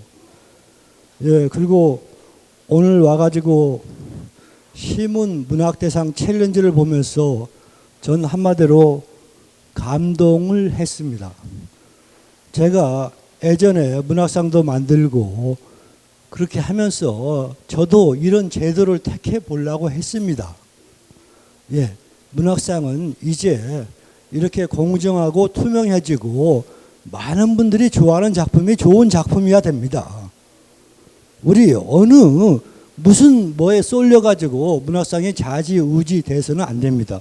이걸 보면서 시문 문학대상 챌린지를 보면서 이 챌린지가, 이 문학대상이 정말 우리 문학상에도 좀 새로운 빛이 되어줬으면 좋겠습니다. 자, 그러면 제가 준비해온 기조 발제를 하겠습니다.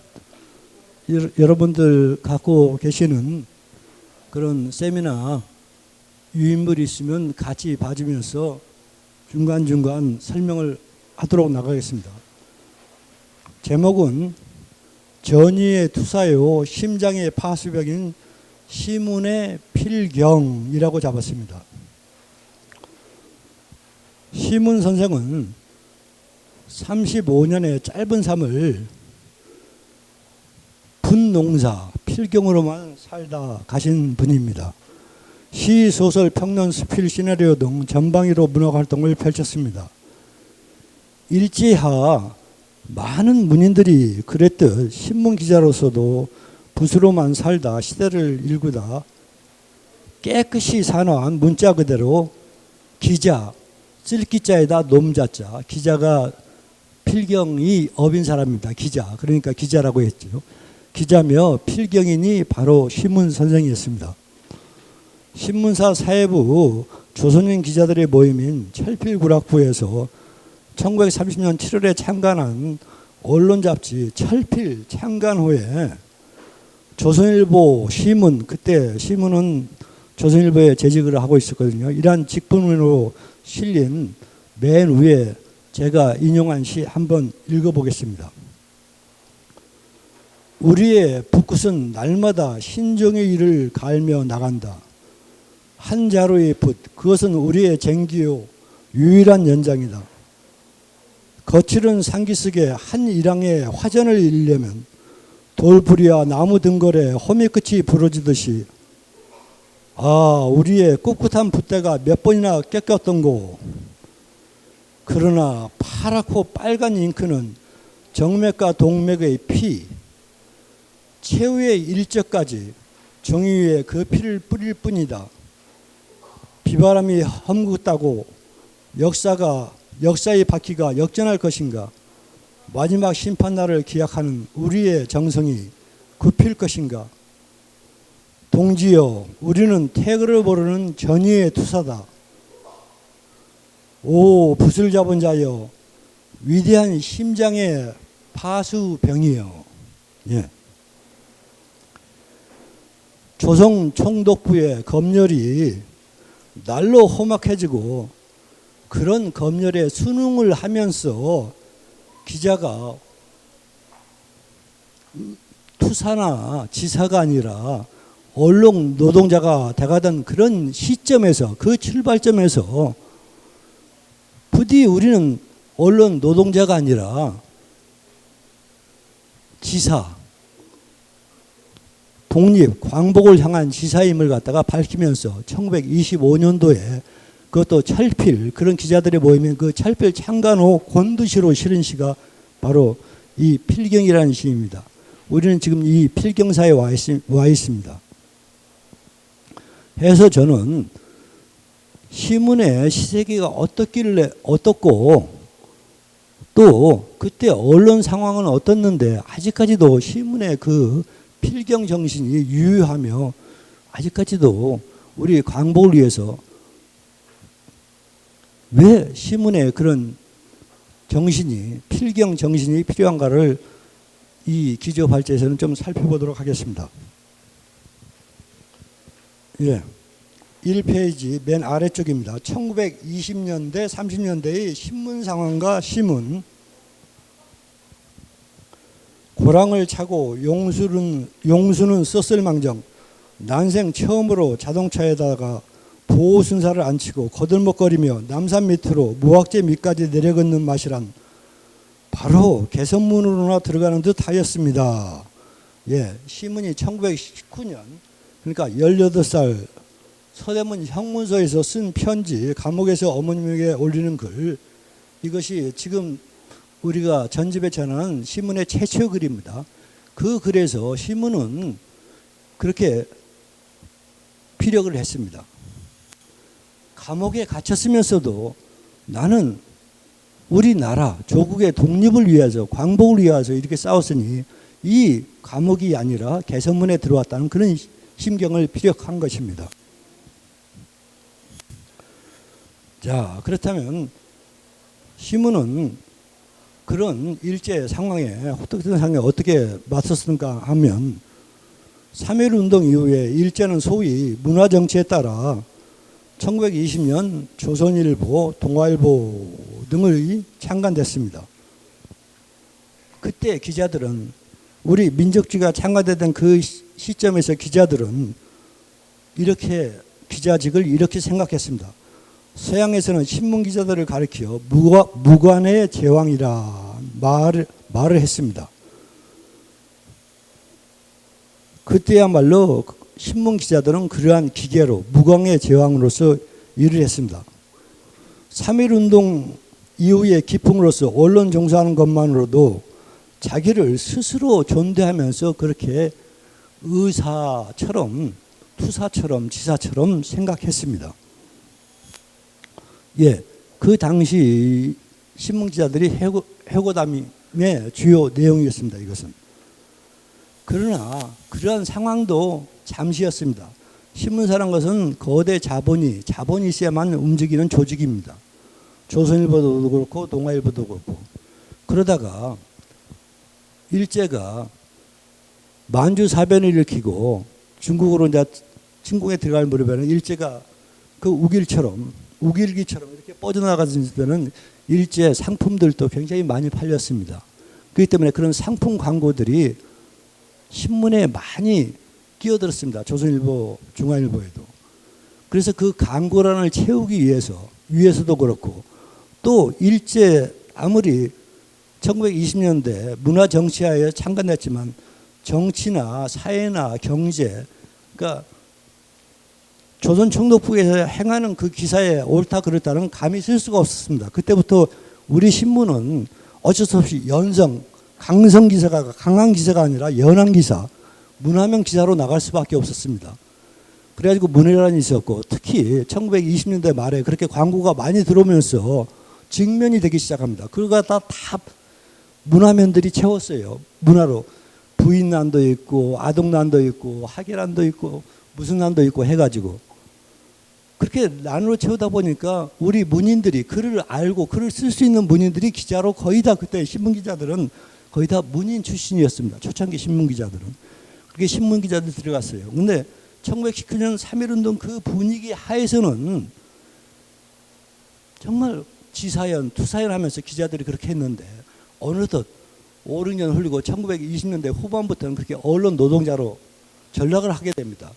그래서 철필구락부, 철필 어느 뜻에도 그러니까 신문사주나 조선총독부 뜻에 굳히지 않고 있는 그대로 쓴다 해가지고 철필 그 구락부를 갖다가 25년도에 조선인 일본인 기자들도 많지만 조선인 기자들 사회부 기자들이 그렇게 철필구락부를 만들었어요. 그 철필구락부에서 같이 항쟁하다가 시문도 동아일보에서 첫 시장으로 들어갔던 동아일보에서 쫓겨나게 됐습니다. 자, 그렇다면 그렇게 언론 생활을 그렇게 철필처럼 했던 신문에게서 신문시는 어땠나 한번 살펴보도록 하겠습니다. 나는 3페이지 맨 마지막 단락입니다. 나는 쓰기 위해서 시를 써본 적이 없습니다. 더구나 시인이 되려는 생각도 해보지 아니하였습니다. 다만 닫다가 미칠 듯이 파도치는 정열에 마음이 부대끼면 죄수가 손톱 끝으로 감방의 벽을 긁고 낙서하듯 한 것이 그럭저럭 100수 가까이 됐기에 한 곳에 묵다가 이 보잘것없는 시가집이 이루어진 것입니다. 예.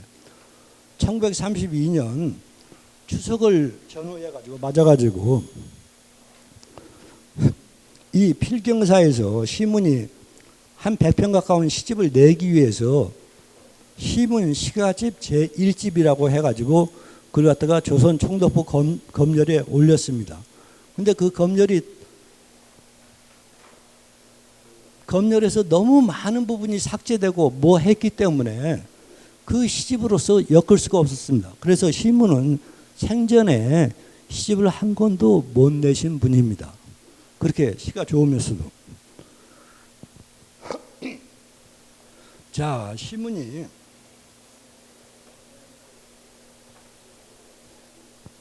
나는 시를 쓰기 위해서 시를 써본 적이 없다.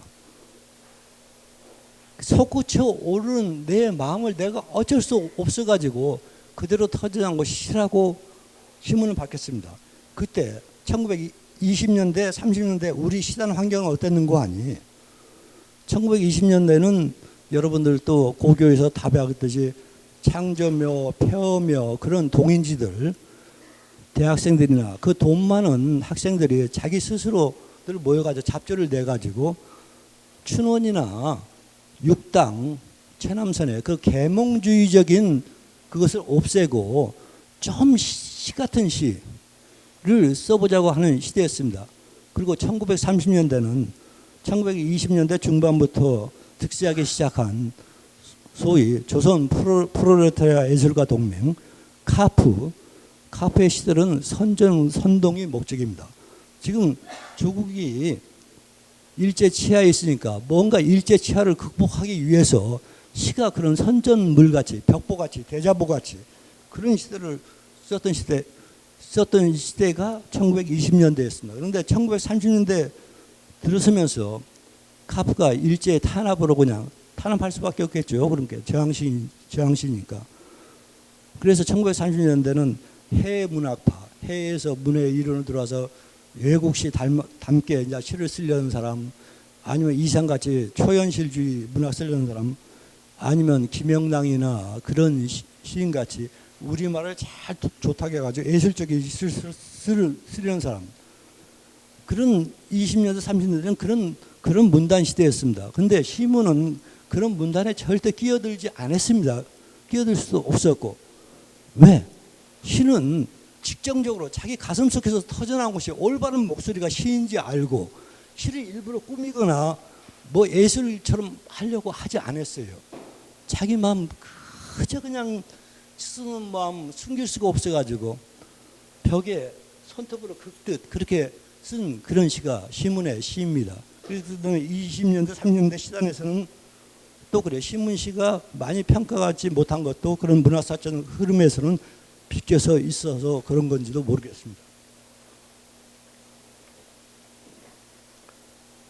자, 우리 그날의 오면이라는 시는 우리가 너무나 잘 알고 있지만 이런 시 한번 읽어보겠습니다. 1929년도 일제가 한참 그렇게 검열을 강화해 나가던 시절에 계명이라는 잡지에 발표한 시입니다. 4페이지 마지막 문단입니다. 구준비 줄줄이 내리는 황혼의 거리를 우리들은 동지의 관을 메고 나간다.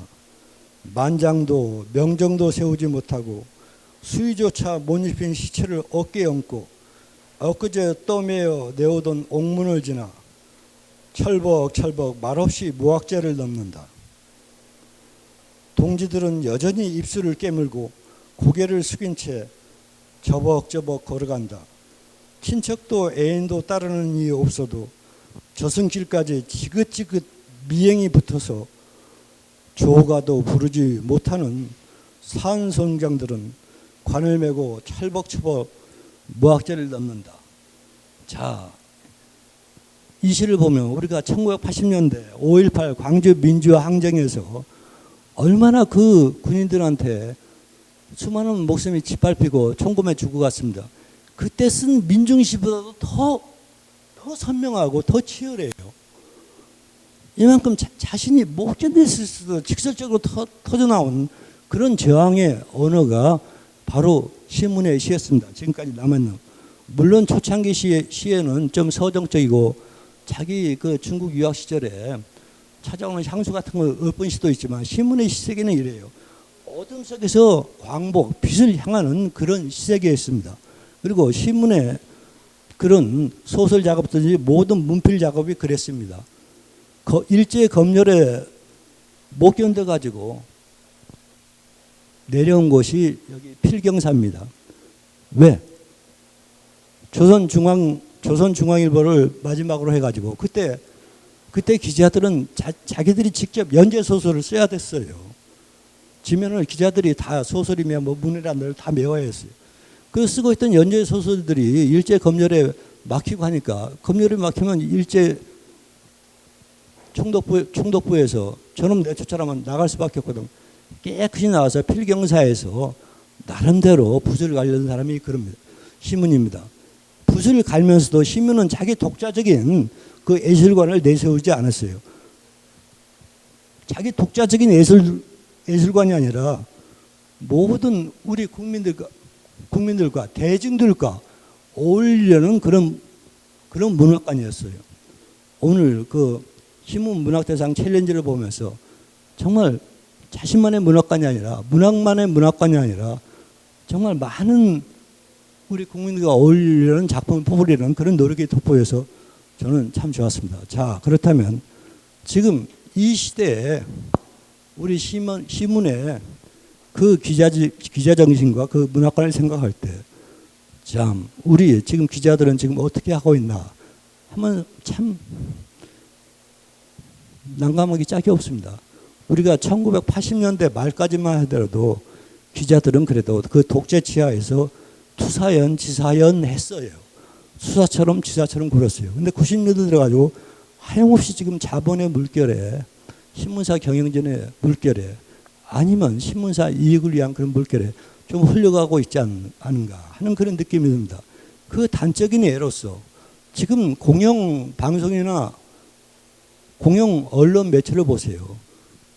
지난 정권에서는 그렇게 하던 그런 매체가 정권이 바뀐다고 해서 또 이 정권에서 또 이제 그렇게 하고 세상에 기자들은 다 똑같고 할 텐데 기자의 양심이 기자의 줏대가 이래서 쓰겠는가 하는 그런 아쉬움이 남습니다. 대중 독자를 상대로 하는 기자들은 항상 공정하고 투명하고 무엇보다도 양심보다도 줏대가 필요함을 갖다가 우리 신문 선생은 지금 우리 현 시점에서도 일깨워주고 있지 않나 하고 생각합니다. 예, 이상 발제를 마치겠습니다. 고맙습니다.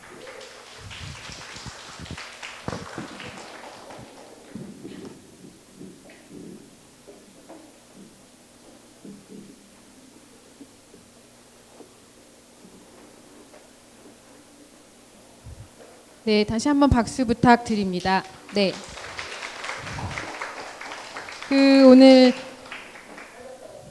의미 있는 발제가 이어졌는데요.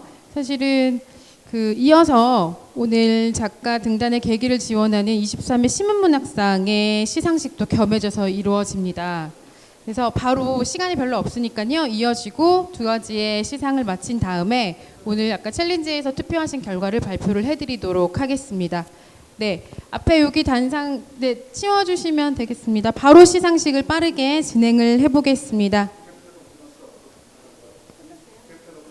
네, 좋습니다. 개표가 끝났다는 따끈따끈한 소식도 전해집니다. 아직 저도 사실은 뒤에서 개표가 동시간대에 이루어지기 때문에 어떤 작품이 대상으로 수상됐는지는 아직 잘 모르겠습니다. 이따 한번 같이 알아보도록 하겠습니다. 자, 신문문학상 시상식을 바로 이어가도록 하겠습니다. 말씀드린 것처럼 오늘은 신문문학제이기 때문에요. 신문문학대상 챌린지도 하고 신문문학상의 시상식도 이어집니다. 작가 등단의 계기를 지원하는 제23회 신문문학상의 소설 시 부문의 시상식이 있겠습니다. 그리고 그에 앞서 먼저 오늘은 제1회 신문학술상의 시상도 준비되어 있습니다. 제1회 신문학술상은 신문과 관련한 주제로 발표된 연구 및 학술 결과 중에 신문과 신문문학의 대중화에 대한 기여와 공로가 인정되는 연구자를 대상으로 수여하는 상입니다. 이에 대한 시상은 신문선생 기념사업회의 심천보 이사장님께서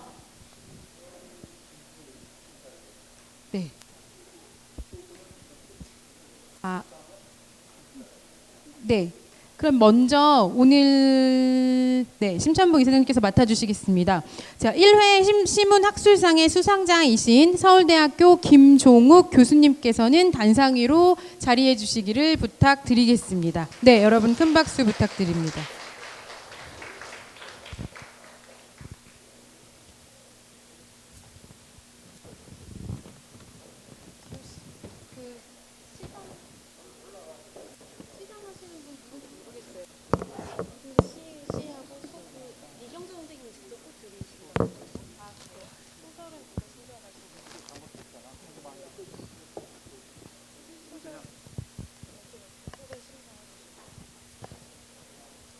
네.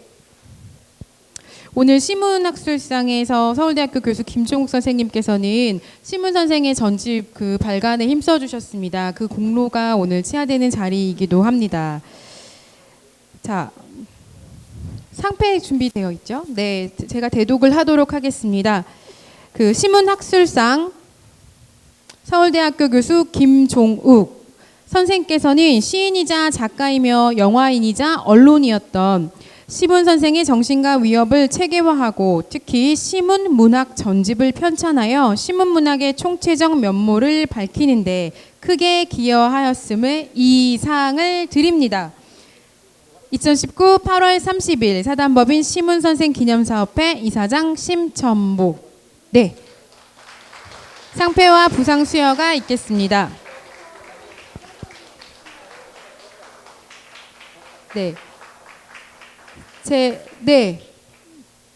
축하의 꽃다발이 이어지고 있습니다. 제1회 신문학술상을 수여하신 김종욱 서울대 교수님 축하드립니다. 여러분 다시 한번 성원과 박수 부탁드립니다. 네.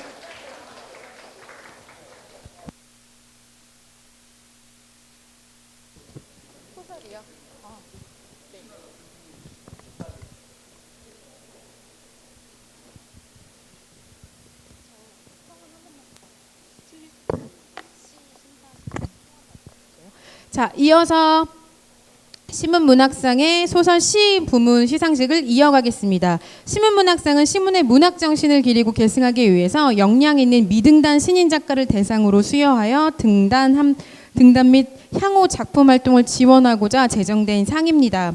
국내 신진 작가에게 등단의 장을 마련한다는 점에서 그 의의가 큰 상입니다. 신문문학상은 소설 부분을 먼저 시상하도록 하겠습니다. 시상에는 대한민국 예술원 부원장 중앙대 초빙 교수이신 이근배 시인님께서 해주시겠습니다. 단상 위로 모시겠습니다. 그리고 23회입니다. 23회 신문문학상 소설 부분 대상 수상자이신 이재은 작가님 단상 위로 모시도록 하겠습니다.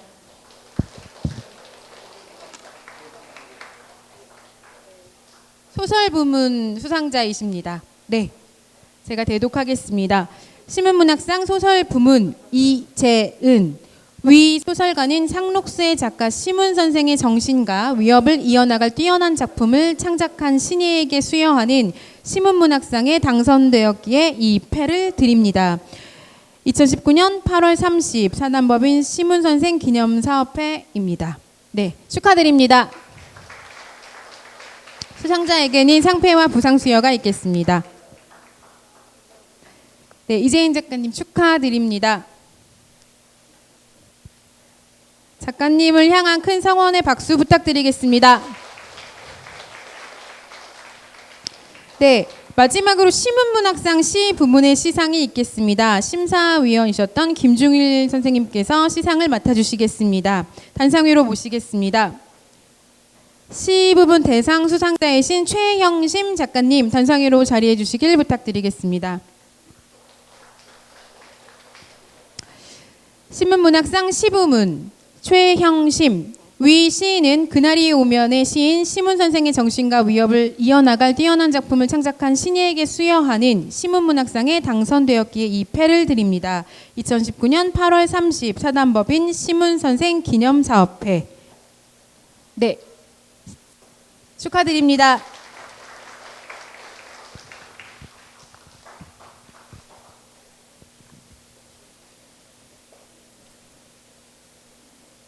네, 뜨거운 성원의 박수 부탁드립니다.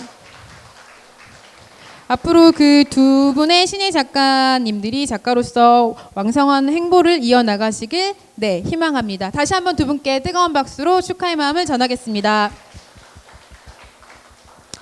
자, 오래 기다리셨습니다. 이제 네,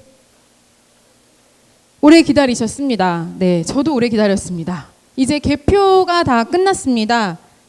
저도 궁금합니다. 네, 어떤 작가의 작품이 선정이 되셨는지 그 투표에 참여하신 만큼 결과가 뭐 궁금하시리라고 생각합니다. 당연히요. 그 이제부터 제6회 신문문학 대상 수상자의 투표 결과를 공개하고자 합니다. 그 어떤 작가가 어떤 작품이 제 뭐 신문문학 대상의 6회지만 챌린지로서의 첫 번째 영예를 갖게 되실지 궁금합니다. 그 개간 아시아 편집위원인 김근 시인께서 개표의 결과를 네, 가지고 나오고 계십니다. 네, 박수로서 네, 발표를 들어보도록 하겠습니다. 네, 2019년 제6회 신문문학 대상 수상자의 결과가 제 손에 있습니다. 총 투표자 89명이 참여를 해주셨고요.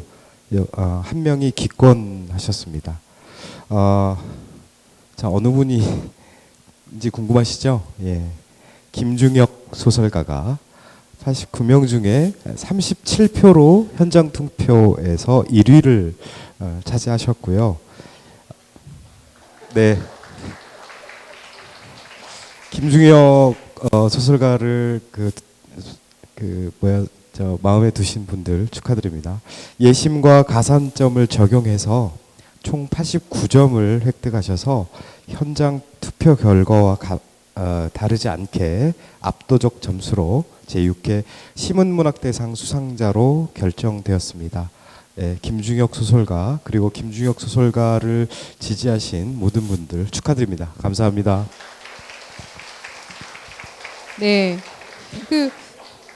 네, 예상을 하셨거나 혹시 투표를 하신 분들은 기분이 좋으실 수도 있고요. 혹은 내가 투표하지 않은 작가가 수상을 안 하셔서 좀 서운할 수도 있겠지만 뭐 그런 재미가 있는 건 아니겠습니까?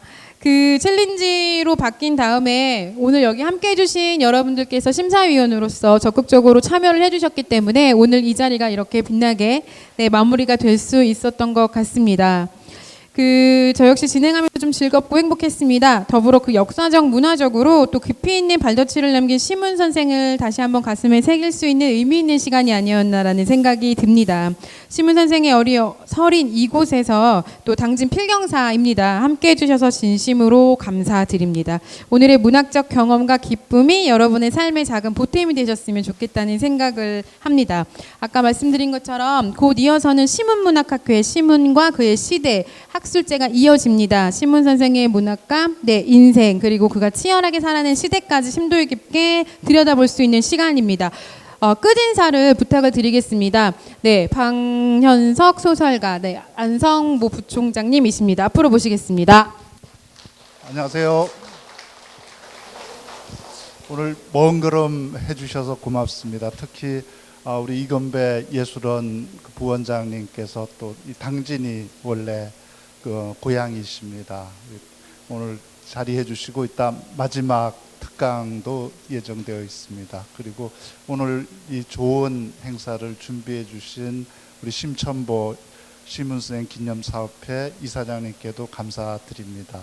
그리고 오늘 수상자들께도 축하의 말씀을 올립니다. 그 시문문학상은 크게 시문문학상이 있고 시문문학대상이 있습니다. 시문문학상은 올해부터 이제 신예 작가들을 대상으로 해서 한 권도 책을 내지 아직 않은, 그러니까 미등단 작가이거나 등단했는데 아직 작품집 한 권도 출간하지 않은 신인 작가를 대상으로 공모를 했고요. 올해 작품들이 한 그 300여 명의 작가들의 한 5,000편의 작품이 응모되었습이 그 중에서 이제 심사를 거쳐서 오늘 시부분과 소설부문 각 신인상 수상자들이 당선되었고요. 이 수상자들에게는 상금 700만 원과 500만 원이 주어지고, 그리고 시집과 소설집을 아시아 출판사에서 출간하게 됩니다. 그리고 대상은 오늘 선정된 작가에게는 2천만 원의 상금이 주어지고, 시상식은 9월에 있는 시문 상록 문화제에서 축제 행사의 일환으로 진행될 예정입니다. 오늘 특히 이제 올해 처음으로 또 우리나라에서도 처음 있는 방식으로 시문문학 대상을 실질적으로, 그동안 이제 공로상의 성격이 을 중심으로 했던 걸 올해부터 이제 실제 작품상으로 성격을 바꿔서 했습니다. 내년도는 더 좋은 축제가 될 수 있도록 내년에도 심사위원단에 많이 참여를 해주시기를 부탁드리고요. 이어서는 우리 시문생에 오늘 다 소개를 드렸지만 문인으로서뿐만이 아니라 또 언론인으로서 독립운동가로서 역할이 컸습니다. 그래서 오늘 특별학회는 그 3.1운동 100주년을 맞아서 시문생의 또 언론인으로서의 면모도 함께 조명하는 시간으로 잡아서, 특히 우리나라의 그 문학 전문 기자가 딱 3분 있습니다. 그 한겨레 신문의 최재봉 기자, 세계일보의 조영호 기자, 그리고 조선일보의 박혜연 기자, 이 3명이 우리나라의 그 유일한 그 문학 전문 기자인데요. 3분이 다 오셨고, 또 우리 그 언론계에서 문학을 전문으로 그 다루었던 이제 전직 문학 전문 기자, 또 문학에 가장 조예가 깊은 기자 또 2분이 있습니다. 국민일보 편집인을 역임했던 임순만 기자와 중앙일보의 이경철 기자도 오늘 발제들을 맡아서 우리나라의 문학 전문 기자가 오늘 이 자리 다 함께 하셨고, 또 우리 픽션과 논픽션 학회에 이제 정은경 교수를 비롯한 그 교수님들, 또 평론가들, 또 연구자들이 이 자리에 함께했습니다. 이어지는 그 학회에도 여러분들 끝까지 자리해 주시기를 부탁드리고, 특히 또 오늘 이 자리에 한국에서 제일 글 잘 쓰는 그 고등학생 32명이 앉아 있습니다. 이분들은 아마 오늘 행사가 끝나면 중앙대학교로 이동해서 문학 캠프를 한 다음에 내일 100일장을 통해서 그러니까 또 등수를 가리게 될 텐데요. 이분들은 뭐 등수와 관계없이 이미 다 사실은 입상자로 뽑힌 분들입니다. 수상자고, 그 중에서 이제 누가 더 운이 좋은가를 내일 아마 가리게 될 것 같은데요. 오늘 밤 즐거운 밤 되시고, 또 이 행사를 주관해 주시는 또 우리 중앙대학교 문해창작학과 교수님, 강사님, 조교님들에게도 감사드립니다. 그 남은 그 프로그램에도 학회에 가능하시면 이 자리에 계신 분이 함께 해주시기를 부탁드립니다. 고맙습니다.